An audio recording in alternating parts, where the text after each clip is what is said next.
Hello everyone, welcome to another video. In this video, we are going to start with 2017 GS paper. In the last video, we complete 2016 GS paper. So let us start without wasting any time. Question number 1 पे आते हैं.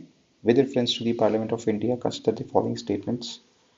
A private member's bill is a bill presented by a member of Parliament who is not elected but nominated. ये गलत है statement, ठीक है. पहली बात, क्वेश्चन स्टैटिक है प्लस नॉलेज बेस्ड है, तो कोई ट्रिक नहीं लगानी है इसमें, ठीक है. दूसरा, recently a private members bill has been pass in the parliament of India for the first time in history. ऐसा नहीं है, ठीक है. क्वेश्चन 2017 में पूछा गया और 1950 से भी अगर हम काउंट करें तो अराउंड 67 ईयर्स आपके होते हैं, राइट. 50 60 या 67 ईयर्स, तो अभी तक तो कोई ना कोई तो पास हुआ ही होगा, इसलिए गलत. तो वो दोनों गलत है. आंसर आपका डी होना चाहिए. ऑफिशियल आंसर भी डी है, ठीक है. इसमें कोई ट्रिक नहीं लगानी है, ठीक है. स्टैटिक पॉलिटी का क्वेश्चन है, लक्ष्मीकांत से आप कर सकते हो आराम से, ठीक है. क्वेश्चन नंबर 2 पे आते हैं. With reference to the difference between the culture of Rigvedic Aryans and IVC, which of the following statements are correct? So Rigvedic Aryans used the coat of mail and helmet in warfare, whereas the IVC did not leave any evidence of using them. ठीक है. तो knowledge से आपको पता होना चाहिए ये सही है स्टेटमेंट. ऋग्वेदिक आर्यंस के पास मेल कोड से जो आर्यन इन्वेजन हुआ था, और आईवीसी में ऐसा कोई एविडेंस मिला नहीं है अभी तक, ठीक है. दूसरा है, Rigvedic Aryans knew gold silver copper, whereas IVC people knew only copper and iron. ये गलत है स्टेटमेंट, ठीक है. कॉज आईवीसी के लोगों को भी बाकी सारे मेटल्स पता थे. ये गलत है.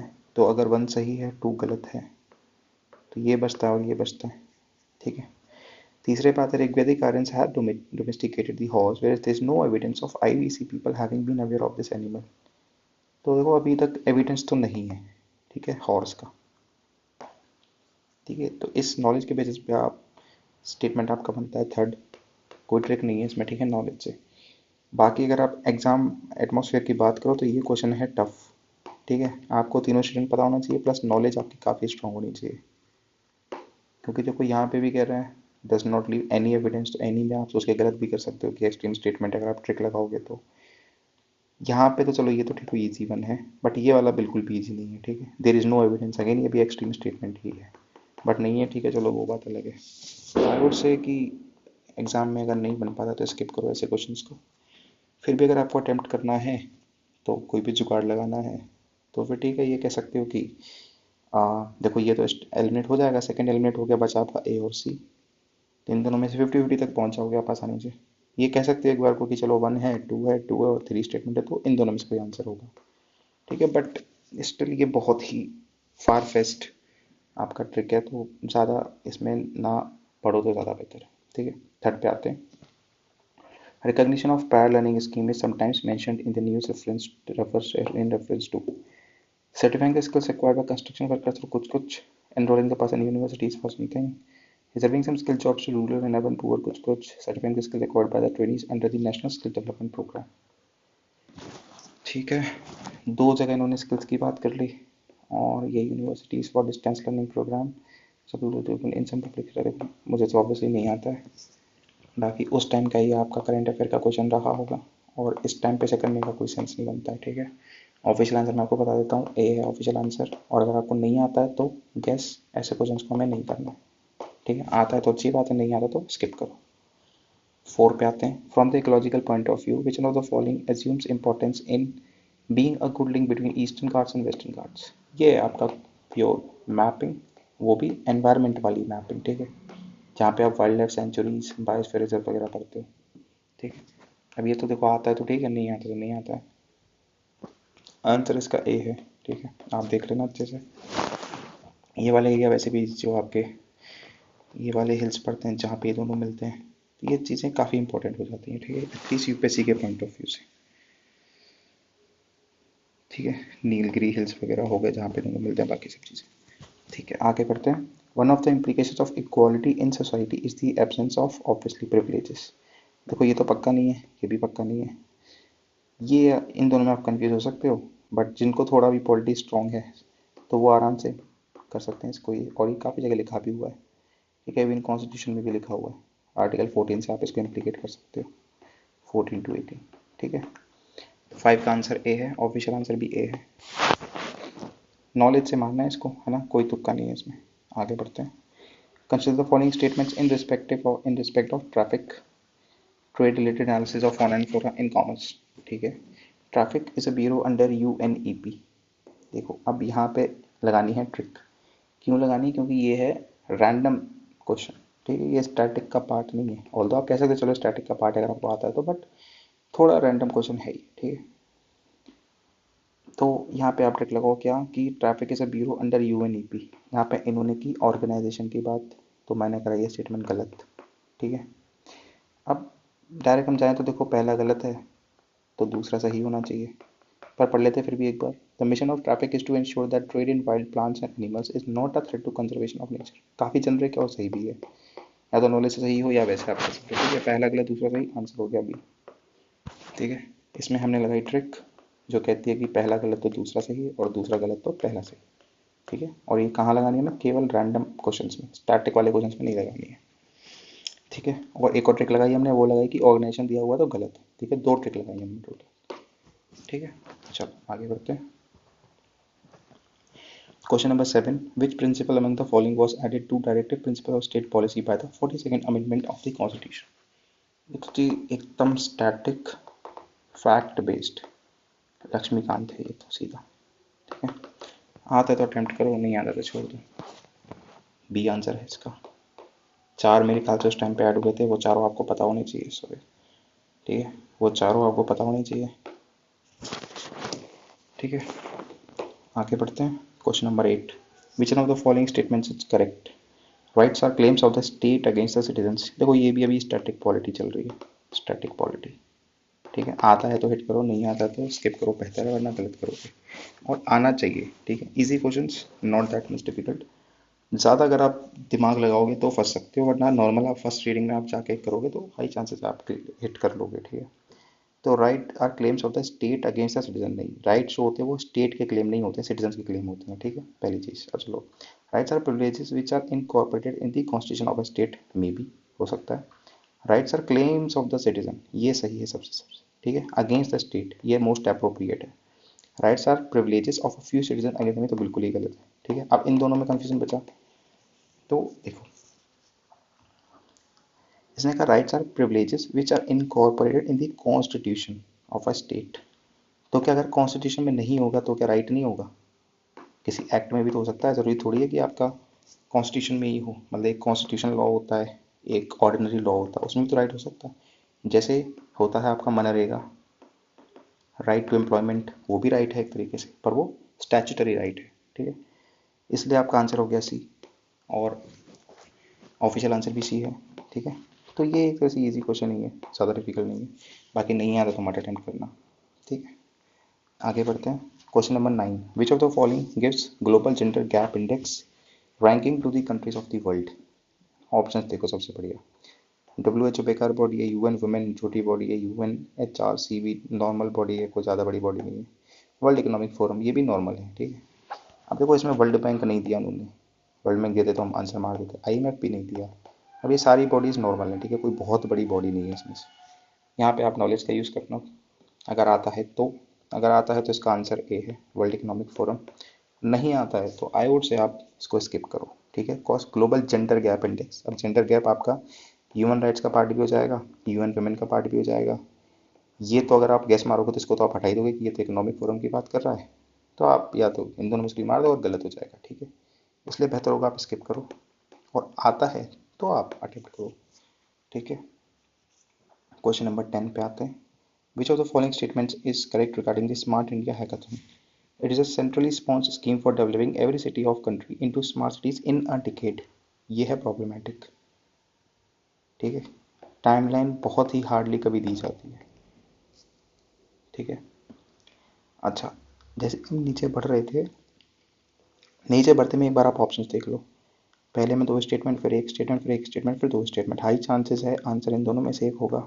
ठीक है, हमारी ट्रिक के हिसाब से। ठीक है, अब पढ़ते हैं statement. It is an initiative to identify new digital technology innovation for solving the many problem faced by the country. हो सकता है मैनी है ना, तो हो सकता है। थर्ड है, it is a program aimed at making all the financial transaction in our country completely digital in a decade. ये तो हो गया एक्सट्रीम से भी एक्सट्रीम। ठीक है, ये हो गया गलत। जैसे ही आपने 3 गलत किया, ये लोग उसकी भी ज़रूरत नहीं है, 3 गलत करो, आंसर आपके सामने है बी। ठीक है, 10 का आंसर बी हो गया। इजी क्वेश्चन है, बहुत ज़्यादा एफर्ट्स नहीं लगाने हैं। ठीक है, आगे बढ़ते हैं। Which of the following statements are correct regarding the monetary policy committee. ठीक है, ये है आपका स्टैटिक प्लस नॉलेज बेस्ड, इस इकोनॉमिक्स का बेसिक है ये। ठीक है, it decides the RBI benchmark interest rate. Knowledge आपको पता होगा, ये स्टेटमेंट सही है। ठीक है, it is a 12 member body including the governor of RBI and is reconstituted every year. Main attention है ये, 12 मेंबर नहीं होते इसमें, आई गेस 6 मेंबर होते हैं, बाकी आप चेक कर लेना। ठीक है, 12 तो नहीं होते पक्का। It functions under the chairmanship of union finance minister. ये भी गलत है, ये उसके कोई फिक्स्ड चेयरमैन नहीं होते। ठीक है, शायद गवर्नर ऑफ आरबीआई होते हैं, और ये तो पक्का नहीं होता, आप चेक कर लेना कौन होता है। ठीक है, अब 11 का आंसर पे देखो। चलो एक बार आप, वैसे दिखाना नहीं चाहिए यहाँ पे, आपको नॉलेज से आना चाहिए। ठीक है, फिर भी आप एक बार ऑप्शंस देखो, 1 statement 2 statement 1 statement 2 statement, high chances इनमें से एक आंसर होगा।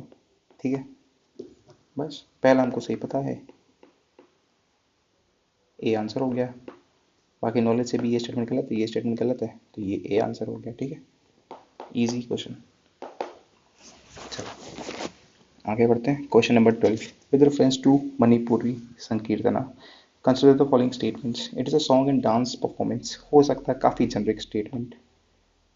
ठीक है, cymbals are the only musical instrument used. Only musical instrument, कुछ तो और यूज़ करते ही होंगे अगर डांस और सॉन्ग कर रहे हैं तो। ठीक है, ये एक इंस्ट्रूमेंट से कैसे काम चलेगा, इसको हम गलत कर देते हैं। It is perform to narrate the life and deeds of Lord Krishna. देखो हर चीज़ घुमा फिरा के लॉर्ड कृष्णा या लॉर्ड विष्णु पे जाके अटकती है। ठीक है, घुमा फिरा के, तो इसको आप सही कर सकते हो। तो इस हिसाब से सेकंड तो देखो पक्का गलत था, अगर आप सेकंड भी काटते तो ये क्या ये क्या। ठीक है, अब देखो, अब आप ये कह सकते हो कि देखो पहले में 3 स्टेटमेंट है, इसमें 2 हैं, इसमें 2 हैं, इसमें एक है, हाई चांसेस इसमें से एक आंसर होगा। इसमें से ये वाला आप हटा चुके तो बचता है आपका बी, और ऑफिशियल आंसर भी बी है। ठीक है, आई होप आप समझ पा रहे होंगे। ठीक है, हम नॉलेज यूज़ कर रहे हैं, प्लस हम ट्रिक यूज़ कर रहे हैं, प्लस हम कॉमन सेंस यूज़ कर रहे हैं। ठीक है, और ऐसे हम क्वेश्चन मारते जा रहे हैं। ठीक है, आगे बढ़ते हैं। Question number 13, who among the following were associated with the introduction of Ryotwari settlement during the British rule. Ryotwari, permanent settlement, Ryotwari and Mahalwari, इस सिक्वेंस में आते हैं आपके। ठीक है, जमींदारी, रियोटवारी, महलवारी। ठीक है, तो अगर आपने पढ़ा है तो आपको अच्छे से पता होगा कि लॉर्ड कॉर्नवालिस जो हैं ये परमानेंट सेटलमेंट या फिर ज़मींदारी से रिलेटेड है। ठीक है, पहला आप हटा दो, पहला आपने हटाया, आंसर आपके सामने 2 1 3 है। ठीक है, इसके एक पर्सन और है इसमें, आई गेस एल्फिनस्टीन नाम है उसका, वो भी आते हैं बॉम्बे एरिया वाले एरिया में। तो 3 लोग रिलेटेड हैं आपके रियोटवारी से। ठीक है, स्टैटिक और इजी क्वेश्चन है, ज़्यादा कोई डिफिकल्ट नहीं है, सब पढ़ते हैं इसको लर्न टेन्योर सिस्टम्स में। ठीक है, आगे बढ़ते हैं। Question number 14, in the context of solving pollution problems what are the advantages of bioremediation technique. मैंने देखा है कि, चलो स्टेटमेंट पढ़ लेते हैं पहले एक बार। It is a technique for cleaning up pollution by enhancing the same biodegradation process that occur in nature. हाँ, देखो बायो बात कर रहा है तो हाई चांसेस है। रेमेडी मतलब होता है ठीक करना, बायो मतलब बायोलॉजी का यूज़ करना, तो ये भी यही बोल रहा है ऑलमोस्ट, तो ऐसे ही हो सकता है। ठीक है, any contaminant with heavy metal such as cadmium can be readily completely treated. देखो ये तो गलत है, बहुत ज़्यादा एक्सट्रीम है। Genetic engineering can be use to create microorganism specifically design for bioremediation. हाँ कर सकते हैं, कैन बी। ठीक है, तो ये तो आप कॉमन सेंस से कर सकते हो, कॉमन सेंस से आप जाओगे, ये गलत हो गया, ये सही हो गया, ये सही हो गया, बता आपको 1 and 3 सी आंसर होना चाहिए। ठीक है, दूसरा आप लॉजिक आप ये भी कह सकते हो कि देखो पहले मेरे पास एक स्टेटमेंट है, दूसरे में 2 है, दूसरे में 2 है, फिर 3 है, तो इन दोनों में से एक आंसर होगा। एक भी आपने एलिमिनेट कर दिया, 2 आपने उड़ा दिया पहले ही, तो आपका फिर से सी बचा, ये वाला स्टेटमेंट सही हो गया आंसर आपका। ठीक है, क्वेश्चन नंबर 15 पे आते हैं। ये है थोड़ा आपका टफ क्वेश्चन, सब ने तो नहीं पढ़ा होता है ये। The trade disputes act of 1929 provided for participation of worker in management of industries, ये तो 1976 में आया 42nd अमेंडमेंट एक्ट से, ठीक है। उस टाइम पे इतनी कहाँ पावर देने वाले हैं। Arbitrary power to the management to quell industrial disputes and intervention by the British court in the event of a trade dispute, a system of tribunal and a ban on strikes, ठीक है। आज का official answer है D, but still I am saying कि ये tough question है, ठीक है। ये सब नहीं पढ़ा होता, पहली चीज़। दूसरी चीज़, अगर पढ़ा भी है तो इतना स्पेसिफिक जाना अपने आप में बहुत बड़ी बात है, और पेपर में इसको अटेम्प्ट कर पाना वो उससे भी बड़ी बात है, ठीक है। इतना स्पेसिफिक तो याद नहीं रहता है, तो बेटर है कि आप इसे स्किप कर दो, ठीक है। आगे बढ़ते हैं। Question number 16, local self government can be best explain action exercise in. देखो, आप कह लो ये भी है, ये भी है, ये भी है, ये भी है, सारे ही सही हैं, ठीक है। बट बात हो रही है कि सबसे ज़्यादा सही क्या है, जो हम कहते हैं मोस्ट अप्रोप्रिएट क्या है, ठीक है। मोस्ट अप्रोप्रिएट, तो मोस्ट अप्रोप्रिएट जो बोला जाता है लोकल सेल्फ गवर्नमेंट के बारे में, वो बोला जाता है डेमोक्रेटिक डिसेंट्रलाइजेशन, ठीक है। फेडरलिज्म में आपकी सेंटर प्लस स्टेट काउंट होती है। डायरेक्ट डेमोक्रेसी में आपका ग्राम सभा काउंट होता है, जबकि लोकल सेल्फ गवर्नमेंट में और भी चीज़ें आती हैं, ठीक है। बचा आपका एडमिनिस्ट्रेटिव डेलीगेशन, तो ये बहुत ही ब्रॉड टर्म है। अगेन लोकल गवर्नमेंट को ऐसी कोई खास पावर होती भी नहीं है, ठीक है, मोस्टली तो स्टेट के पास ही होती है। तो बचता है आपका ये, केवल डेमोक्रेसी को डिसेंट्रलाइज किया गया, बस और कुछ नहीं है, ठीक है। 16 का भी, और अगर आप पढ़ोगे टेक्स्ट में भी तो आप इस टर्म को बहुत ज़्यादा पढ़ोगे, ठीक है। क्वेश्चन नंबर 17 पे आते हैं। With reference to constitution of India, DPSPs constitute limitations upon. देखो डीपीएसपी ना किसी पे भी लिमिटेशंस पुट नहीं करते हैं, ये तो एक तरीके से आपको पावर देते हैं या इंस्ट्रक्ट करते हैं, ठीक है। तो लिमिटेशन पे ये गलत है, किसी लिमिटेशन प्रोवाइड करते हैं आपके फंडामेंटल राइट्स, ठीक है। डीपीएसपी नहीं करते। 17 का आंसर आपका डी हो जाएगा, और ऑफिशियल आंसर भी डी है, ठीक है। तो बहुत माइक्रो लेवल पे चीज़ें आपको देखनी पड़ेंगी, ठीक है, स्टैटिक वाले क्वेश्चन को हिट करने के लिए एटलीस्ट। बाकी रैंडम में तो ट्रिक लगाओ, बाकी जैसी आपकी मर्जी। 18 पे आते हैं। The term single digital single market strategy seen in the news refers to. बहुत बढ़िया। तो देखो जब ऐसा कुछ, चलो एक और ट्रिक आप कह सकते हैं एक तरीके से, यहाँ पे जब भी कोई हाई लेवल चीज़ की बात हो रही हो ना, एकदम मॉडर्न चीज़ की बात कर दी इन्होंने, ये पता नहीं क्या ही बात करती, आंखें बंद करके आप यूरोपियन यूनियन टिक कर सकते हैं, ठीक है। हाई चांसेस यही होता है। बाकी आप कह सकते हो कि देखो इस समय सबसे बड़ा ऑर्गेनाइजेशन, अगर आप देखो ध्यान से, G20 में तो 20 कंट्रीज हैं, यूरोप में से ज़्यादा होंगे फॉर श्योर। ब्रिक्स में तो 5 ही कंट्रीज हैं, ठीक है। एशियान में कितनी, मेरे ख्याल से 10 कंट्रीज हैं।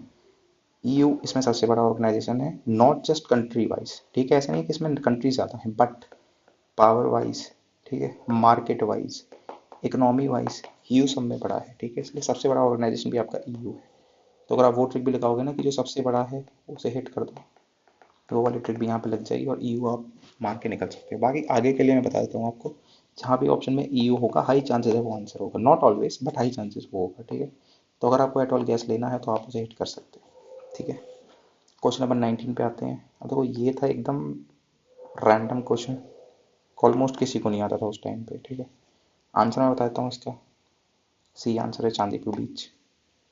तो फालतू में दिमाग खराब करने का कोई सेंस है नहीं, आपको आता है तो करो, और नहीं आता तो स्किप करो। और ऑलमोस्ट किसी को नहीं आता था, ठीक है, एक का तो किसी को आता हो तो बहुत बड़ी बात है, वरना किसी को नहीं आता था। ऐसे क्वेश्चन आपका कंपटीशन डिसाइड नहीं करते, आप इजीली इनको स्किप कर सकते हो, गलत नहीं करना है बस, ठीक है। नेगेटिव नहीं खा के आना है यहाँ पे, बस इतना ध्यान रखना, ठीक है। 20 पे आते हैं। With reference to prohibition of benami property transactions act PBT act, consider the following statements. A property transaction is not treated as a benami if the owner of the property is not aware of the transaction. अगर aware नहीं है तो उसे बेनामी नहीं मानेंगे। तो उल्टी बात कर दी, इसका उल्टा होना चाहिए। A property transaction is treated as benami transaction if the owner of the property is not aware of the transaction. ठीक है, गलत हो गया, कोई ट्रिक नहीं, कोई नॉलेज नहीं, कॉमन सेंस है, ठीक है। Second, properties held benami are liable for confiscation by the government, में भी हो सकता है। The Act provides for 3 authorities investigation but does not provide any appellate mechanism. ठीक है। अब आप ये देखो कि इतनी बड़ी चीज़ है तो क्या उन्होंने अपीलिंग बॉडी नहीं सेटअप की होगी कि अगर किसी का मान लो गलती से गलत हो गया तो क्या अपील नहीं कर सकता वो भी प्रॉपर्टी का मामला, इतना बड़ा मामला, इतना बड़ा डिस्प्यूट हो जाए, किसी की ज़िंदगी और मौत का सवाल हो सकता है। तो इस हिसाब से आप इसको गलत कर सकते हो। ये हमने गलत कर दिया, आंसर आपका बी बनता है। ठीक है। ऑफिशियल आंसर भी इसका क्या है, बी है। अगर आप वैसे देखो तो देखो पहले में है वन स्टेटमेंट, दूसरे में वन स्टेटमेंट, तीसरे में दो, चौथे में दो। इस हिसाब से देखो इस ऑप्शन वाइज यहाँ पे 50-50 बन गया। ये भी सिंगल स्टेटमेंट का भी 50% चांस जा रहा है, यहाँ का भी 50% चांस जा रहा है। तो यहाँ से आप थोड़ा कंफ्यूज हो सकते हो। बाकी देखो पहला तो पक्का गलत है, और जहाँ पहला गलत होता तो ये गया, फिर आपको थ्री पर दिमाग लगाना ही पड़ेगा। तो आई वुड से इसे मॉडरेट कैटेगरी में रख सकते हो इस क्वेश्चन को, ईजी नहीं कहूँगा मैं, ठीक है, बिकॉज ऑप्शन ऐसे हैं। थर्ड वाले स्टेटमेंट को एलिमिनेट करना एग्जाम सिनेरियो में थोड़ा टफ हो सकता है। ठीक है, चलो आगे बढ़ते हैं। Question number 21, due to some reasons if there is a huge fall in the population of species of butterflies what could be its likely consequences? Pollination of some plants could be of adversely affected, सही है। ठीक है, सम तो देखो कुछ भी हो सकता है, एक हम बात बोलते हैं कि सम कैन बी, ये तो कुछ भी हो सकता है। ठीक है, कुछ भी हो सकता है, एज सिंपल एज दैट। ठीक है, तो इसको हम सही मान लेते हैं। There could be a drastic increase in the fungal infection of some cultivated plants, ठीक है, किसी का तो हो ही जाएगा। It could lead to a fall in the population of some species of wasp, spider and birds. ठीक है, फॉल। अब इसमें एक चीज आपको ध्यान देने वाली है कि जो बटरफ्लाइज हैं वो क्या करते हैं, अल्टीमेटली वो क्या करती हैं, ट्रांजेक्शन आपके इंक्रीज करती है। ठीक है, जो एक्सचेंज होता है ना वो बढ़ता है, बिकॉज वो एक फ्लावर पे बैठती हैं, फिर दूसरे फ्लावर पे बैठती हैं, फिर तीसरे फ्लावर पे। वो अगर pollination some plants could be adversely affected हो सकता है, ठीक है। जब ये कहता है कि drastic increase in fungal infection, ठीक है, तो ये जो एक्सचेंज है ना, इससे एक्सचेंज कम होगा। ठीक है, तो जो फंगल इन्फेक्शन है वो भी कम होगा, क्योंकि जो स्प्रेड हो रही है चीज़ वो भी कम होगी। ठीक है, तो हर चीज़ कम होनी चाहिए, जो भी चीज़ एक्सचेंज हो रही है वो कम होनी चाहिए। उस पैरामीटर पर आप देखो ये स्टेटमेंट आपका गलत हो जाता है। ठीक है, तीसरा, इसको lead to a fall. Fall population में क्यों होगा, क्योंकि जो उनके एग्स होंगे या फर्टिलाइजेशन होगा वो कम हो जाएगा, क्योंकि एक्सचेंज कम हो गया। तो इस हिसाब से आपका सेकंड स्टेटमेंट गलत है। ठीक है, एक तरीका तो इसको ये देखने का है। ठीक है, दूसरा तरीका क्या है देखने का, देखो दूसरा तरीका है देखने का कि if there is a huge fall in the population of species of butterflies. Huge fall हो रहा है बटरफ्लाई की स्पीसीज, मतलब ये गुड है या बैड, तो देखो ये है बैड। ठीक है, और बैड के बारे में हर चीज बैड ही होगी। ठीक है, बैड के बारे में जहाँ गुड आएगा वो गलत हो जाएगा। ठीक है, तो pollination of some plants could be adversely affected, bad है, सही हो गया। ठीक है, there could be a drastic increase in fungal infection some cultivated plants. इस पैरामीटर पर अगर आप देखो तो इंक्रीज जो है ना एक्सचेंज का, वो क्या है आपका, अच्छी बात है बुरी बात है, वो अच्छी बात है, गुड है। देखो आप इस पे मत जाओ कि इन्फेक्शन इंक्रीज हो रहा है, ठीक है, पर अब ये देखो एक्सचेंज इंक्रीज हो रहा है, वो भी ड्रास्टिक, तो ये अच्छी बात है, तो ये हो जाएगा गलत। फिर आप देखो it could lead to a fall in the population of some species, population fall हो रही है मतलब बायोडाइवर्सिटी कम हो रही है, तो ये हो जाएगा बैड। इस सेंस से आप जाओगे तो ये सही और ये गलत, तो भी आंसर आपका सी बनता है। ठीक है, अब ये तो थी देखो ज्ञान की बात। रियलिस्टिक बात क्या, एक्चुअल बात क्या है, एक्चुअल बात ये है कि आप एग्जाम में तो नहीं कर पाओगे, एग्जाम में आप डी मार दोगे, हाई चांसेस हैं, I can like assure you कि 70 to 80% आप डी ही मारोगे। ठीक है, इसलिए ये सब ज्ञान यहाँ पे बैठ के देना काफ़ी आसान है, बट एग्जाम सिनेरियो में ये क्वेश्चन आपका बहुत ज़्यादा टफ। ठीक है, ऑप्शंस काफ़ी टफ सेट किए हुए हैं, तो हाई चांसेस आप गलत ही करोगे, स्किप तो कर ही नहीं पाओगे। आपको लगेगा कि नहीं नहीं ये तो हो जाएगा, तो आप स्किप करना भी मुश्किल है इस क्वेश्चन को। ठीक है, ऑफिशियल आंसर मैं बता देता हूँ आपको, 21 का सी है। बाकी मैंने तरीके बता दिए करने के। एक तरीका है आप कॉन्सेप्ट से जाओ, कि अगर पॉपुलेशन में फॉल होगा तो एक्सचेंज जो है कम हो जाएगा। दूसरा है आप गुड और बैड वाले ट्रिक से जाओ, ठीक है, अगर करना ही है तो। ठीक है, आगे बढ़ते हैं। Question number 22, It is possible to produce algae-based biofuels, but are the likely limitations of developing countries promoting this industry? Algae-based biofuel के लिए डेवलपिंग कंट्रीज के लिए क्या लिमिटेशंस हैं? ठीक है, production of algae-based biofuels is possible only in seas only and not on continent. बहुत ही stupid बात, पहला गलत हो गया। अब इसे हटा देते हैं, इसे हटा देते हैं, बस 2 और 3 चेक करने हैं हमको। Setting up and engineering the algae-based biofuel production requires high level of expertise. Obviously चाहिए, इतना हाई लेवल टेक्नोलॉजी चाहिए होगा, तो 2 तो हमारा सही हो गया। बस जैसे ही हमने 2 सही किया, हमारा आंसर हमारे सामने हो गया, क्योंकि इस वाले में 2 है नहीं। ठीक है, तो इसे भी मैं कहूँगा एक ईजी क्वेश्चन नहीं है, बहुत ज़्यादा टफ क्वेश्चन नहीं है। ठीक है, थर्ड तो मैं पढ़ना भी नहीं पड़ा, ये तो बहुत स्टूपिड बात कर रहा है, ये गलत किया, ये सही किया, आंसर आपके सामने। ठीक है, ये है ईजी क्वेश्चन। अब देखो सेटिंग, देखो आप 21 आपको लगेगा ईजी देखने में, पर ऑप्शन से बहुत टफ हो जाएगा वो। ठीक है, मोस्ट ऑफ द पीपल के लिए। 22 आपको लगेगा कि बहुत टफ सा लगेगा, बट है वो बहुत ईजी क्वेश्चन। ऐसे ही तो अगर आप इस क्वेश्चन का बैगेज अगर आप अगले क्वेश्चन में लेके जाओगे ना, तो बहुत प्रॉब्लमेटिक होने वाला है। इसलिए क्या लेसन है कि see every question based on its own merit, है ना। कभी भी एक क्वेश्चन के जो बायसेस हैं उनको अगले क्वेश्चन में नहीं लेके जाना, हर एक क्वेश्चन अलग है, हर एक क्वेश्चन डिफरेंट है, उसको वो वाली इंपॉर्टेंस देनी पड़ेगी आपको। अगर माइंडसेट आपका एक क्वेश्चन से खराब हो गया, उसको दूसरे क्वेश्चन में जाकर अप्लाई करोगे तो गलत कर दो। ठीक है, 23 पे आते हैं। Which of the following are objectives of national nutrition mission? अब देखो इसमें ना एक चीज़ मैं आपको बताता हूँ, ये वाले टाइप के क्वेश्चन ना हर साल या हर 1-2 साल में एक क्वेश्चन आ ही रहा है। ठीक है, ऐसी कोई स्कीम होगी उसमें ऐसे तरह तरह के ऑप्शन होंगे मोस्टली। अब पैटर्न क्या है, देखो पैटर्न ये है कि मोस्टली होते हैं 4 स्टेटमेंट, ठीक है, और उसमें से 2 सही होते हैं। ठीक है, ये मैं आपको आगे भी दिखा दूंगा, सिमिलर क्वेश्चन दिखाऊंगा मैं आपको, एक दो सेम सेटिंग ऑफ पैटर्न होगा। तो 4 स्टेटमेंट होते हैं, 2 आपके सही होते हैं, और मैं आपको बता दूं कि बहुत टफ क्वेश्चन, टफ नहीं तो चलो एटलीस्ट मॉडरेट कह लो, मेरे लिए तो देखो टफ है, टफ क्वेश्चन होते हैं, आपको नॉलेज से तो आप नहीं कर पाओगे। ठीक है, बस इतना ज्ञान है इस क्वेश्चन के बारे में। अब बढ़ते हैं आगे। To create awareness relating to malnutrition among pregnant women lactating mothers, ये तो देखो जनरल स्टेटमेंट है। ठीक है, इसे तो हम सही कर देंगे, कोई दिक्कत नहीं है। To reduce the incident of anaemia among young children adolescent girls और वुमेन, ये भी ठीक है, न्यूट्रिशन से रिलेटेड है, कोई दिक्कत नहीं है। To promote the consumption of millets coarse cereals unpolished, हो सकता है, ठीक है, high chances. To promote consumption of poultry eggs, देखो ये है थोड़ा क्वेश्चनेबल, हो भी सकता है नहीं भी हो सकता, हाई चांसेस है नहीं होगा, पर क्या पता हो, आजकल तो ऐड हो रहा है, एक्स प्रमोट हो रहा है, कुछ नहीं कह सकते। ठीक है, यहाँ से आगे मुझे नहीं पता है, इन दोनों का मैं बहुत श्योर हूँ कि सही होंगे, 3 और 4 का हो सकता है, मुझे नहीं आएगा। ठीक है, तो मैं तो करता इस क्वेश्चन को स्किप, बट हाँ ये चीज़ मैं आपको बता दी है, ये चीज़ मोस्टली ट्रू होती है। ठीक है, 4 स्टेटमेंट होंगे, उसमें से कोई 2 सही होंगे, कौन से होंगे मुझे नहीं पता, तो उस हिसाब से आप जाओ तो ए और डी में से एक आंसर है, और 1 और 2 सही है तो ए आंसर होता है इसका। ठीक है, ये तो एक ट्रिक हुई, क्योंकि मुझे पहले से ये चीज़ें पता है। आगे क्वेश्चन में इसे अप्लाई करेंगे, देखते हैं लगता है कि नहीं लगता है। अभी के लिए बेटर, अगर पहली बार आप ऐसा क्वेश्चन देख रहे हो उसे स्किप करो तो बेहतर है। ठीक है, अभी के लिए मैं आपको इसका आंसर बता देता हूँ, आंसर है उसका 23 का ए, ऑफिशियल आंसर ए है। ठीक है, तो मतलब कि थर्ड भी गलत है, फोर्थ भी गलत है।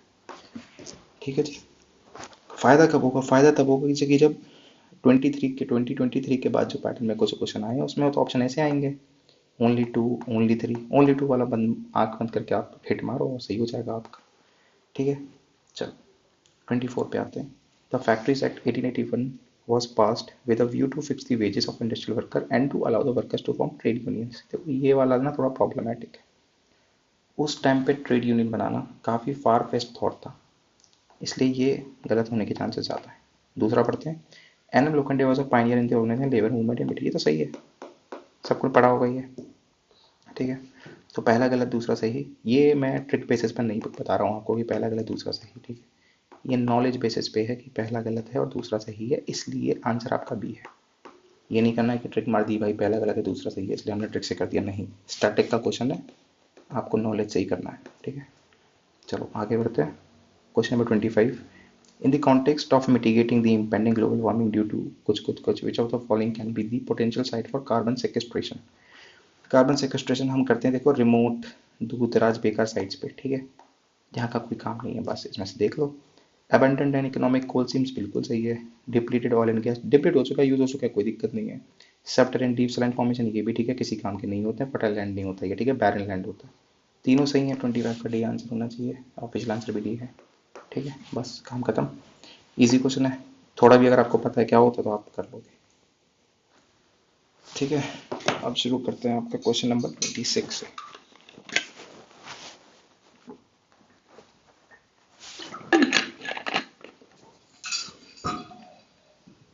चलो, क्वेश्चन नंबर 26 कहता है the objective of the Butler committee of 1927 was to. ये है आपका बिल्कुल ही स्टैटिक क्वेश्चन। ठीक है, स्टैटिक प्लस नॉलेज, और कुछ नहीं, कोई ट्रिक व्रिक कुछ नहीं।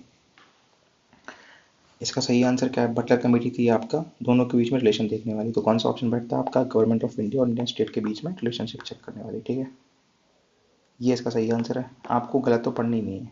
ठीक है, अगर आपने पढ़ा है तो आप एक बार पढ़ोगे और हिट कर दोगे।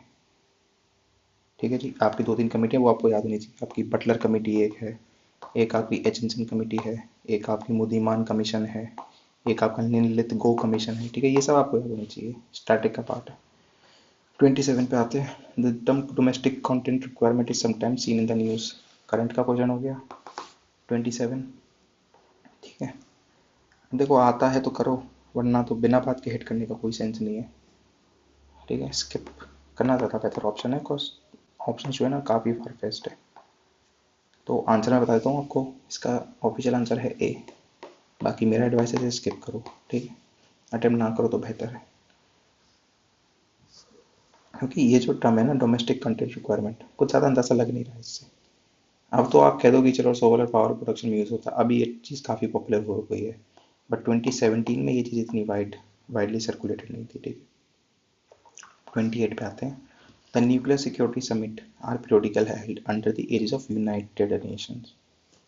ठीक है जी, तो यूनाइटेड नेशन ना आज तक न्यूक्लियर सिक्योरिटी में कुछ कर नहीं पाया है। दूसरा आप कह सकते हो कि देखो ऑर्गेनाइजेशन दिया हुआ है तो गलत कर दूंगा मैं, दोनों चीज़ों जा सकते हो आप। दूसरा पढ़ लेते हैं, इंटरनेशनल पैनल ऑन फिसल material is an organ of international atomic energy agency. ये है अब आपका देखो नॉलेज बेस्ड। ठीक है, आप कह सकते हो कि देखो ये तो डायरेक्ट ऑर्गन बोल दिया इन्होंने, तो ये तो पक्का गलत है। यहाँ पे तो देखो ऑर्गेनाइजेशन बोला नहीं है, इसने बोला इनके अंडर में हेल्ड होती है ये वाली समिट, ये चीज़। यहाँ पे तो ऑर्गन बोल दिया, ये तो पक्का ही गलत है। तो तरीका क्या करने का? देखो तरीका ये है कि एक तो आप ये ट्रिक लगा दो कि देखो यहाँ पे ऑर्गेनाइजेशन दी थी गलत हो गया, यहाँ पे ऑर्गेनाइजेशन गलत हो गया, आंसर डी हो गया। दूसरा आप कह दो कि देखो यहाँ पे न्यूक्लियर सिक्योरिटी मुझे नॉलेज से पता है कि यूएन कुछ कर नहीं पाती उसमें, तो ये गलत हो गया। दूसरा, फिजाइल मटेरियल ऑर्गन आईएई का नहीं है, क्योंकि यहाँ पे ऑर्गेनाइजेशन दी हुई है तो इसलिए गलत हो गया। जैसे भी आप जाना चाहो, I would keep this question को इन अ मॉडरेट कैटेगरी। ठीक है, आंसर मैं बता देता हूँ आपको, 28 का आंसर है डी, मतलब दोनों ही स्टेटमेंट गलत हैं। ठीक है, चलो इजी क्वेश्चन तो देखो डेफिनेटली नहीं है ये। ठीक है, बिकॉज एग्जाम टाइम में तो सोच पाना काफ़ी मुश्किल हो जाएगा, और ये वाला तो आई एम श्योर किसी को नहीं पता होगा, मैं भी पता भी हो सकता है बट हाई चांसेस लोग, बहुत से लोगों को नहीं पता होगा। ठीक है, 29 पे आते हैं, who among the following can join NPS. काफ़ी रैंडम क्वेश्चन, और ऊपर से जो है इन्होंने क्या है ऑप्शंस भी ऐसे दे रखे हैं। ये फैक्चुअल हो गया प्रॉपर, ये रेजिडेंस ऑफ इंडियन सिटीजन हो लिया, यहाँ पे कुछ और बात कर रहा है, यहाँ पे कुछ और बात कर रहा है, सेम लाइन पे ऑप्शंस भी नहीं है। ठीक है, बेहतर होगा स्किप करो। जो लोग जॉब वगैरह कर रहे हैं मे भी उनको पता होगा, पर चांसेस नहीं पता होगा बाकी लोगों को। 29 का मैं आपको आंसर बता देता हूँ ऑफिशियल, 29 का ऑफिशियल आंसर है सी। ठीक है, बाकी आप देख लेना, अगर आपको आता है तो अटेम्प्ट करो, नहीं आता तो गेस नहीं करना, बिकॉज ऑब्वियसली सही होने के चांसेस 1/4 है।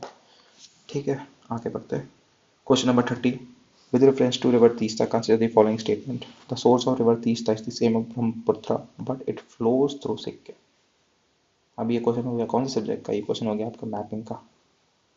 ठीक है, सेकंड पे आता है, रिवर रंगीत originates in Sikkim and is a tributary of Teesta. Maybe river Teesta flows into Bay of Bengal on the border of India and Bangladesh. ये गलत है। ठीक है, ये आप मैपिंग से देख लेना अगर आपको पता है तो, बॉर्डर पर नहीं फ्लो होती है। ठीक है, थर्ड अगर आप गलत कर देते हो तो आंसर आपके सामने है इसका भी। ठीक है, अब ये मैपिंग का देखो नॉलेज बेस्ड क्वेश्चन है। ठीक है, इजी तो देखो डेफिनेटली नहीं है, मॉडरेट लेवल का क्वेश्चन है। आता है तो अटेम्प्ट करो, नहीं आता तो स्किप करो, एज सिंपल एज दैट। 31 पे आते हैं, कोई ट्रिक नहीं है ऑब्वियसली क्वेश्चन में, ठीक है। 31 पे आते हैं, in tropical regions Zika virus is transmitted by the same mosquito as that of dengue, जो कि आपका सही है, बिकॉज एडिस मॉस्किटो आइलस केस दोनों का ही है ना। Sexual transmission of Zika virus is possible बोल रहा है, ठीक है, ये नहीं कह रहा जिसे होता है, पॉसिबल। हाँ तो देखो पॉसिबल तो कुछ है जो हमने अभी पहले भी पढ़ा, कैन बी, मे बी, ये तो कुछ भी हो सकता है ना, पॉसिबिलिटी तो है ही है, ठीक है। तो पहला अगर आपको नॉलेज से पता है तो दूसरा आप कॉमन सेंस से सही कर सकते हो, आंसर आपका सी हो जाएगा, ऑफिशियल आंसर भी सी है, ठीक है। आगे बढ़ते हैं, question number 32, the standard mark of BIS is mandatory for automatic tyres and tubes. देखो BIS का मार्क तो देखो सबके लिए मैंडेटरी है, अगर उस कैटेगरी में आ रहा है तो ये स्टेटमेंट आपका सही हो गया। Agmark is a quality certification issued by the FNAO, ये नहीं इशू करता, ठीक है, एगमार्क इंडियन अथॉरिटी को इशू करती है, मे बी FSSAI इशू करती है, ये देख चेक लेना, पर ये तो पक्का नहीं करती है। दूसरा आप कह सकते हो कि देखो भाई ऑर्गेनाइजेशन की बात कर दी, अब ये भी कह सकते हो, पर देखो इस वाले में ना ऑर्गेनाइजेशन वो स्पेसिफिक ये नहीं बोल रहा है कि ये रिपोर्ट कौन रिलीज करता है या इसकी बॉडी है, ये कह रहा है कि BIS का जो मार्क है ना वो मैंडेटरी है कि नहीं, तो यहाँ पे बात बॉडी की नहीं, यहाँ पे बात ऑर्गेनाइजेशन की है। और यहाँ पे स्पेसिफिक आपका कंसर्न किस चीज़ पे है कि एगमार्क का जो सर्टिफिकेशन है वो इशू कौन करता है, मतलब यहाँ पे जो कोर एम्फेसाइज है वो बॉडी पे है या ऑर्गेनाइजेशन पे, इसलिए ये गलत है, ठीक है। यहाँ पे कोर एम्फेसाइज उस पर नहीं है, ठीक है, ये चीज़ आपको ध्यान रखनी है, मतलब एम्फेसाइज अगर ऑर्गेनाइजेशन पे बॉडी पे कर रहा है तो वो स्टेटमेंट गलत है, ये नहीं है कि देखो स्टेटमेंट में बॉडी दे रखी तो हम गलत कर दें, ठीक है, वो वाला नहीं करना, ठीक है। इस बेसिस पे आप जाते हो तो आपका पहला स्टेटमेंट आपका सही हो गया, दूसरा स्टेटमेंट आपका गलत हो गया, आंसर हो गया आपका ए, ठीक है जी। बाकी स्किप करना चाहो स्किप भी कर सकते हो, I will keep it in moderate category, easy तो पक्का नहीं है, ठीक है। आगे बढ़ते हैं, what are the advantages of implementing the national agriculture market scheme, ठीक है। समझ लेते हैं क्या होगा कि देखो NEM टाइप का कुछ चीज़ होगा, मतलब नेशनल पूरे इंडिया का जो है मार्केट जो है एग्रीकल्चर वाला उसे इंटीग्रेट कर देंगे तो एक जगह हो गया बस। It is a pan India electronic trading portal for agriculture, obviously यही डेफिनेशन है इसका, है ना, ये सही होना चाहिए।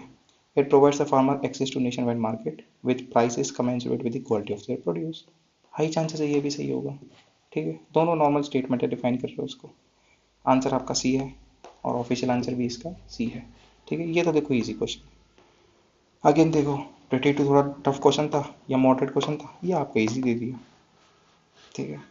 34 पे आ जाओ, with reference to the national intellectual property rights policy consider the following statements, it reiterates India's commitment to the Doha development agenda and the TRIPS agreement, ठीक है, दोनों से रिलेटेड है, ये WTO और आपका तो ये IPR से रिलेटेड हो गया, ठीक है। दूसरा बोलता है department of industrial policy and promotion is the nodal agency for regulating intellectual property rights, ठीक है। अब इसमें दो तरीके करने के, पहला तो आप कह दो कि देखो नॉलेज से तो ये सही है बात, ठीक है। दूसरा आप कह दो कि हमें तो पता है भाई ट्रिक में कि ऑर्गेनाइजेशन दिया हुआ है तो गलत है स्टेटमेंट, ठीक है। तो अगर आप इससे जाओगे, मैं ऑफिशियल आंसर आपको बता देता हूँ, ऑफिशियल आंसर इसका है सी, ठीक है। तो अगर आप नॉलेज से जाओगे, और ये मैं बता रहा हूँ देखो ये बहुत बड़ी नॉलेज नहीं है, ठीक है, ये कोई डिफिकल्ट नॉलेज नहीं है, ये अगर आपने IPR टॉपिक पढ़ा है तो आपने ये पक्का पढ़ा होगा कि IPR किसके अंडर में आता है, ठीक है। तो ये आपको पता होना चाहिए, स्टैटिक नॉलेज है ये, ठीक है, बहुत टफ नहीं है, इजी नॉलेज है ये। तो नॉलेज अगर आप जाओगे तो आप सही करोगे, और आप ऑर्गेनाइजेशन के हिसाब से जाओगे, ठीक है, तो आप क्या करोगे गलत, तो आप ए मार्क कर दोगे, ठीक है। यहाँ से हमें क्या लेसन मिलता है, लेसन ये मिलता है कि यूपीएससी आपसे चाहती है कि आपको ना बेसिक पता हो, बहुत एडवांस नॉलेज नहीं चाहिए। अगर आप बेसिक नॉलेज में आप ट्रिक लगाओगे तो आपका क्वेश्चन पक्का ही गलत होगा।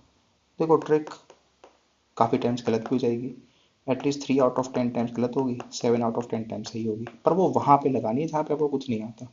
स्टैटिक बेसिक में अगर आप ट्रिक लगाओगे तो आप गलत ही जाओगे, ठीक है, ये आपको ध्यान रखना है। 35 पे आते हैं, according to the wildlife protection act which of the following animals cannot be hunted by any person unless, कुछ, ठीक है। अब ये आपने थोड़ा बेसिक पढ़ा है, अभी ये हो गया स्टैटिक का पार्ट, तो सारे ही आपके हाईएस्ट प्रोटेक्शन इनको दी हुई है, ठीक है, घड़ियाल इंडिया वाइल्ड लाइफ आर्टिकल तीनों की। आंसर इसका डी है, ऑफिशियल आंसर भी डी है, ठीक है। नहीं आता तो देखो स्किप कर देना। 36 पे आते हैं, which of the following statements are true of the fundamental duties of an Indian citizen. ठीक है, a legislative process has been provided to enforce these duties। ऐसा कुछ भी नहीं दिया हुआ, ठीक है, पहली चीज। नाउ दे आर को रिलेटिव टू लीगल ड्यूटीज, ऐसा भी कुछ नहीं दिया हुआ है कॉन्स्टिट्यूशन में एटलीस्ट, ना तो कोई प्रोसेस दिया हुआ है कि ये देखो ऐसे एनफोर्स करनी है। लीगल ड्यूटी से कोरिलेटिव है कि नहीं, ऐसा भी कुछ नहीं दिया हुआ, ठीक है। दोनों ही आपके स्टेटमेंट गलत है। आंसर आपका डी है, ऑफिशियल भी डी है, ठीक है। अब इसमें आपको क्या देखो ध्यान रखना है, देखो पहला तो इजी है, आप इसे एलिमिनेट कर लोगे। दूसरा पता है क्या है, आपको ये अपने आप पे कॉन्फिडेंस देना पड़ेगा कि अगर इफ मैंने नहीं पढ़ा है, मैंने नहीं पढ़ा है, ठीक है, पहला पॉइंट ये है मैंने नहीं पढ़ा है, तो दूसरा पॉइंट है वो नहीं हो सकता। आपको इस कॉन्फिडेंस के साथ आपको एग्जाम में बैठना पड़ेगा। मैं दोबारा रिपीट कर रहा हूँ कि अगर मैंने नहीं पढ़ा है, मैंने पॉलिटी की लक्ष्मीकांत इतने अच्छे से पढ़ी है कि मैंने सब पढ़ा है, और अगर मैंने ये चीज़ नहीं पढ़ी कहीं तो फिर ये गलत है, ठीक है। ऐसा कुछ भी एग्जिस्ट नहीं करता। इस कॉन्फिडेंस के साथ आप जाओगे तो आप इस क्वेश्चन को सॉल्व कर सकते हो स्टैटिक की नॉलेज से। वरना आप सोचने लग गए यार मैंने तो ऐसा कुछ पढ़ा नहीं, क्या पता हो, तो फिर गलत हो जाएगा पक्का, ठीक है। 36 का आंसर डी है। आगे बढ़ते हैं 37। देखो ये है आपका मॉडर्न इंडियन हिस्ट्री का क्वेश्चन, और I would give it in normal है, मॉडरेट या इजी कह लो, ठीक है, बहुत ज़्यादा टफ क्वेश्चन नहीं है, ठीक है। जिन्होंने अगर ऑर्गेनाइजेशन पढ़े हैं अच्छे से, उनका फाउंडर कौन था वो आराम से कर ले जाएंगे, ठीक है। पहला आपका Radha Kant Dev, first president of the British Indian association, इन्होंने फाउंडिंग मेंबर थे उसके। जी एल चेट्टी मद्रास महाजन सभा, ये नहीं थे, वी राघव चेरियार और एक और बंदा था वो थे उनके, ठीक है। Surendra Banerjee founder of Indian association, ये भी सही है। तो 3 तो देखो सही है, 2 का ही चांसेस है गलत होने के, 3 सही है 2 गलत है, ये आपका ऑप्शन बनता है बी, ठीक है। 37 का ऑफिशियल आंसर भी बी है, ठीक है। आगे बढ़ते हैं, आगे ना आता है तो करना, नहीं आता तो मत करना। 38 पे आते हैं, which of the following objective is not embodied in the preamble to the constitution of India. ये तो हो गया इजी पीजी, ठीक है। Liberty of thought, expression, belief, worship and faith, answer हो गया बी, ठीक है। प्रीएम्बल तो आपको याद ही होना चाहिए, आई होप आपको याद होगा, ठीक है। आगे बढ़ते हैं 39। UCI was setup jointly bye the government of India and Indian industry, ये नॉलेज से सही है, ठीक है। Chairman of UCI prime minister recommendation, ये भी नॉलेज से सही है ना। अगर आपको नहीं आता तो आप ऑब्वियसली गलत करोगे, तो कर दो, कोई दिक्कत नहीं है। आप कह दो कि देखो यहाँ पे ऑर्गेनाइजेशन दी हुई है, पहला गलत हो गया दूसरा सही हो गया, जैसे भी आप कुछ भी और कर दो, ठीक है। बट नॉलेज से ये है, उसके बाद से ये क्वेश्चन ज़्यादा आया नहीं है, ठीक है, रिपीटेशन इस क्वेश्चन में हुआ नहीं है, तो आप गलत भी कर दोगे तो कोई दिक्कत वाली बात नहीं है, ऑब्वियसली टफ क्वेश्चन है, ठीक है। और ट्रिक आप लगाओगे तो ट्रिक आपकी गलत हो जाएगी, ठीक है। और स्टैटिक तो ये बिल्कुल है नहीं, ठीक है, रैंडम क्वेश्चन ही है, तो आप ट्रिक ही लगाओगे इसमें और करोगे क्या, अगर आपको नहीं पता है तो, ठीक है। आंसर मैं आपको बता देता हूँ, 39 का हो गया आपका सी, ऑफिशियल आंसर सी है। ऑब्वियसली टफ क्वेश्चन है ये, ठीक है। उस टाइम तो हम श्योर किसी को नहीं आता होगा, उस क्यूसीआई की बात नहीं होती थी, अब आने लगे हैं करंट अफेयर की मैगजीन्स में क्यूसीआई वगैरह, पहले नहीं आता था, ठीक है। आगे बढ़ते हैं 40। What is the purpose of setting up of a small finance bank? To supply credit to small businesses, maybe. To supply credit to small and marginal farmers, maybe. To encourage young entrepreneurs to set up business directly, particularly in rural areas. ठीक है जी, ये थोड़ा problematic है because ऐसी कोई बात की नहीं है। स्मॉल फाइनेंस बैंक का जो मेन पर्पज है वो है छोटे लोगों को लोन प्रोवाइड करना, ठीक है। जो इमर्जिंग लोग हैं, छोटे लोग हैं जो बड़े और इंस्टीट्यूशन से लोन नहीं ले पाते, उनको लोन प्रोवाइड करना, ठीक है। तो small business unit, yes. Micro units होते हैं, एमएसएमई वाले, एमएसएमई जो माइक्रो यूनिट्स होते हैं वो, या मे बी एमएसएमई हो सकता है। Small and marginal farmers, yes. To encourage young entrepreneurs, ये भी हो सकता था, ठीक है, पर इन्होंने बोल दिया पर्टिकुलरली इन रूरल एरियाज, ऐसा कुछ नहीं है, ठीक है। जैसे ही आप यहाँ तक समझते हो, again I am saying easy नहीं है, देखो मॉडरेट क्वेश्चन है, पर अगर आप यहाँ तक सॉर्ट आउट कर लेते हो तो आंसर आपका ए है, ठीक है। ऑफिशियल आंसर भी ए है। थोड़ा सा दिमाग ओपन ओपन माइंडेड रहना बस आपको, ठीक है। ऑब्वियसली देखो रिस्क लेना पड़ेगा, रिस्क के बिना तो प्रीलिम्स देखो भूल ही जाओ, ठीक है। आगे बढ़ते हैं 41। With reference to Asia Pacific ministerial कुछ कुछ कुछ कुछ कुछ भी हो क्या, कोई फर्क नहीं पड़ता। Consider the following statements. The first एपीएमजी was held in 2000। ये देखो इतनी सारी नॉलेज है, फर्स्ट थी कि नहीं थी, 2006 में हुई थी कि नहीं थी, थीम ये थी कि नहीं थी, पहली चीज़। यहाँ से हमारी आती है एक और ट्रिक, एक और ट्रिक, और ये काफ़ी इंपॉर्टेंट ट्रिक है जो आजकल भी लग रही है, ठीक है। ठीक, ट्रिक ये है कि जब भी यूपीएससी देती है कि इस समिट के इस चीज़ की थीम ये थी, जहाँ पे इसने बोला थीम ये थी, वो स्टेटमेंट है गलत, ठीक है। ये आप बहुत अच्छे से नोट कर लेना। जहाँ आगे भी और ट्रिक आएंगी सिमिलर, बट ये थीम का आपको ध्यान रखना है। इसमें आपको बहुत सारे टर्म्स बताऊंगा, ठीक है। उनमें से एक टर्म है थीम, एक टर्म होता है एंडेमिक, वो भी गलत होता है, ठीक है। बट ये अभी के लिए कर लेते हैं, जहाँ पे थीम दे दिया वो स्टेटमेंट गलत है, ठीक है। तो जी पहला गलत हो गया। दूसरा देख लेते हैं। India host all the annual ministerial conferences in partnership with ADB, epic and Asia. देखो, अगर एशिया पैसिफिक की बात हो रही है तो ये तो फॉर श्योर है कि इंडिया सारी मीटिंग होस्ट कैसे कर सकता है। भाई इंडिया तो एक मेंबर हो सकता है, इंडिया एपिक का मेंबर था भी नहीं, एशियन का भी मेंबर नहीं, एडीबी का मेरे ख्याल से मेंबर होगा शायद, आई डोंट नो। बट इतना इंडिया बड़ा मेंबर या प्लेयर तो है नहीं इन चीज़ों में कि सारी मीटिंग जो है यही होल्ड करेगा, कॉन्फ्रेंस यही होल्ड करेगा, ठीक है। इसलिए ये गलत है, पहला गलत और दूसरा गलत। 41 का आंसर आपका बनता है डी, ठीक है। तो रिपीट कर देता हूँ फिर से, जहाँ पे भी थीम होगी वो स्टेटमेंट गलत होगा, और सेकंड स्टेट गलत भी ऑल बोल रहा है, ठीक है। और आप बॉडीज देखो, एडीबी, एपिक और एशियन, इन तीनों का इंडिया में कोई बड़ा प्लेयर नहीं है, ठीक है। इसलिए सारा इंडिया होल्ड नहीं करेगा। एक बार को ये बोलते कि बिम्स्टेक का है तो मैं सोचता भी, ठीक है, और इंडिया वहाँ पे बहुत बड़ा प्लेयर है, ठीक है। इवन आपका जो साउथ ईस्ट एशिया वो वाला ऑर्गेनाइजेशन है, उसका नाम क्या है, सार्क है आई गेस, हाँ, वहाँ पे भी इंडिया काफ़ी अच्छा खासा प्लेयर है, बट यहाँ तो पक्का नहीं है, ठीक है। ठीक, democracy super virtualise in the fact that is calls into activity. ये है देखो कॉमन सेंस बेस्ड क्वेश्चन, पढ़ना है और कॉमन सेंस से सोचना है और आगे बढ़ाना है। The intelligence and order character of ordinary man and women, ये सही लग रहा है, आगे बढ़ते हैं। The method for strengthening executive leadership, नहीं, डेमोक्रेसी कैसे कोई लेना नहीं है, democracy is of the people, common people की बात करनी है, ऑर्डिनरी पीपल की बात करनी है। A superior individual with dynamism and vision, हो सकता है बट सुपीरियर बोल दी, नहीं, इक्वालिटी की बात करनी है। अब बैंड ऑफ डेडिकेट तो बिल्कुल ही गलत है, पार्टी वेक्टर से क्या लेना देना है, ठीक है। यहाँ पे थोड़ा फाइट है, यहाँ पे सुपीरियर बड़ा पंडा को इसको भी हटाओ, आंसर आपका ए है, ठीक है। ऑफिशियल आंसर भी ए है। यहाँ पे क्या वर्ड इंपॉर्टेंट है, ऑर्डिनरी, कॉमन मैन की बात करती है डेमोक्रेसी, ठीक है। आगे बढ़ते हैं। Which of the following is the most likely consequence of UPI. तब का करंट अफेयर अब हो चुका है स्टैटिक, ठीक है जी। पढ़ लेते हैं एक बार। Mobile wallets will not be necessary for online payment, में B digital currency will totally replace, गलत हो गया। एफडीआई इन्फोसिस ड्रास्टिकली इंक्रीज, गलत हो गया। यूपीआई का एफडीआई से क्या लेना देना है। Direct transfer of subsidies to poor people will become very effective, ठीक है। जब डायरेक्ट आंसर हो ही रहा था, यूपीआई का आंसर वेरी इफेक्टिव कैसे हो जाएगा। Mobile wallets will not be necessary for online payments, ये है इसका एग्जैक्ट आंसर। क्यों है, क्योंकि यूपीआई से आप वॉलेट जो पहले पेटीएम वॉलेट होता था उसमें पैसे ऐड करने की ज़रूरत नहीं है, आप डायरेक्ट अपने बैंक अकाउंट से ट्रांजेक्शन कर सकते हो, ठीक है। यही है इसका specific, mobile wallets will not be necessary for online payments, ठीक है। नॉलेज बेस्ड है, कोई ट्रिक नहीं है इसमें। आगे बढ़ते हैं। The term event horizon, singularity, string theory and standard model are sometimes used in the context of. Event horizon देखो, ये तो आपकी यूनिवर्स के बाहर ही चला गया, ऑब्वियस सी बात है।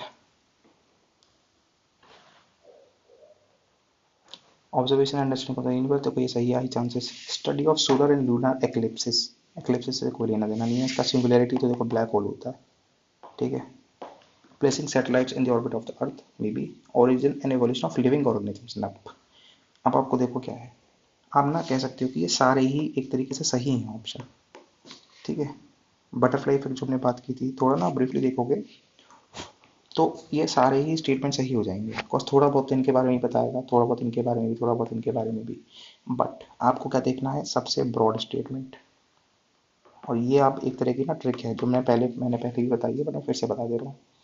यूपीएससी में हमेशा जो सबसे ब्रॉड स्टेटमेंट होता है वो आंसर होता है, broad statement.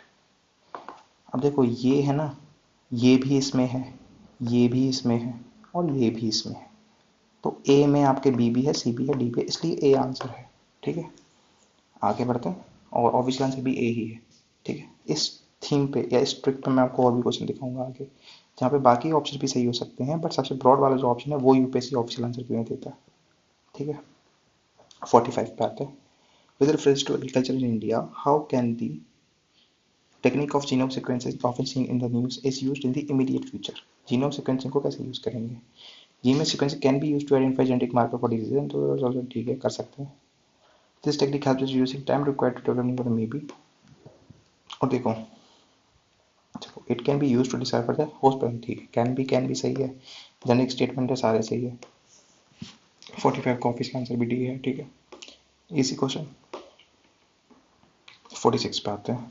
The main advantage of the parliamentary form of government is that, parliamentary form का मेन एडवांटेज क्या है, executive and legislative work independently नहीं, ये तो प्रेसिडेंशियल फॉर्म में काम करते हैं।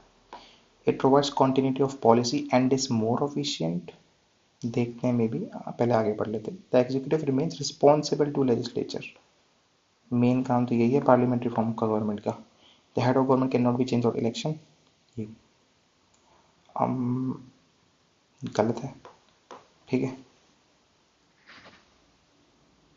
बिना उसके भी चेंज कर सकते हैं, पार्टी चेंज हो जाती है अगर आपका पार्टी वाले ही खुद अपना इलेक्ट कर सकते हैं, तो ये गलत हो गया, ये गलत हो गया।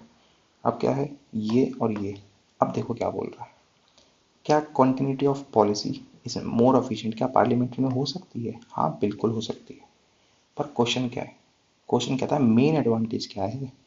भाई ये तो प्रेसिडेंशियल में भी हो सकता है ना, मे बी किसी में कम होता होगा ज़्यादा होता होगा, पर मेन किसे कह सकते हैं आप, की फीचर जो है पार्लियामेंट्री का क्या है, वो यही है कि जो एग्जीक्यूटिव हो लेजिस्लेचर रिस्पॉन्सिबल रहता है। ठीक है, इसलिए आंसर सी है। और ये ऐसी इस वाली थीम पे क्वेश्चन आगे भी आएंगे, बाकी भी हम देखते रहेंगे, तो ये स्टेटमेंट आपको ध्यान रखना है। ठीक है, इन the context of India which of the following is the correct relationship between rights and duties, rights और ड्यूटीज के बीच में करेक्ट रिलेशनशिप क्या है, स्टैटिक पॉलिटी है। ठीक है, चलो, rights are correlative to duties, जो कि सही है। Rights are personal and hence independent of society, तो बिल्कुल गलत है, राइट्स कभी इंडिपेंडेंट हो नहीं सकते सोसाइटी के। Rights not duties are important for advancement of personality of citizen, ये भी गलत है। ड्यूटीज नॉट राइट्स आर, ये भी गलत है। आंसर तो भाई तो बहुत ईजी है कि दोनों को रिलेटेड है। ठीक है, बहुत जनरिक स्टेटमेंट है। 47 का ऑफिशियल आंसर भी ए है। ठीक है, और आप देख भी लोगे, आपको पॉलिटी में कहीं ना कहीं लिखा लिखा मिल ही जाएगा ये। ठीक है, 48 पे आते हैं। The mind of the makers of the constitution of India is reflected in which of the following, जब कॉन्स्टिट्यूशन बना रहे तो उनके माइंड में क्या था, वो किस में लिखा हुआ है। देखो माइंड में क्या लिखा होगा, वो क्या है, समरी कहाँ पे मिलेगी मेरे को कॉन्स्टिट्यूशन की, समरी एक ही जगह पे मिलती है, वो है प्रीएम्बल। एक तरीका तो ये हो गया क्वेश्चन को सॉल्व करने का। ठीक है, दूसरा तरीका क्या है, आप खेलो क्या, आप खेलोगे ऑड वन आउट।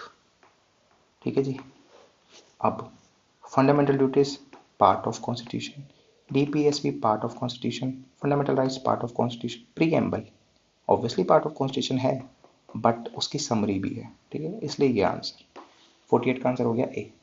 अब सेम थीम पे कि ऑड वन आउट पे ना हम आपको आगे क्वेश्चन भी दिखाएंगे। ठीक है, तो आज हमने दो चीज़ सीख ली अभी।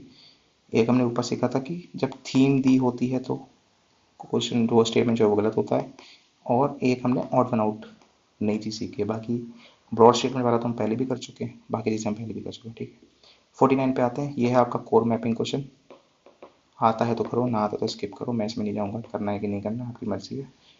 हाँ ऑब्वियसली बेटर है कि स्किप कर दो अगर आप मैप आपके दिमाग में बिल्कुल फोटोग्राफिक नहीं है तो। ठीक है, 49 का ऑफिशियल आंसर बी है, आप देख लेना। ठीक है, आगे बढ़ते हैं।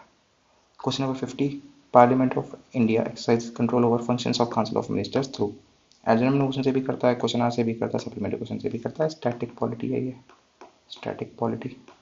आंसर ऑब्वियसली डी होना चाहिए इसका, यस ऑफिशियल आंसर भी डी है।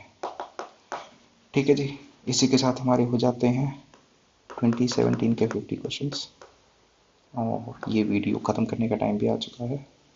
तो मिलते हैं आपसे अगले वीडियो में, जहाँ पे हम करेंगे 2017 के 51 से लेकर 100 questions. So thank you very much, see you all in the next video.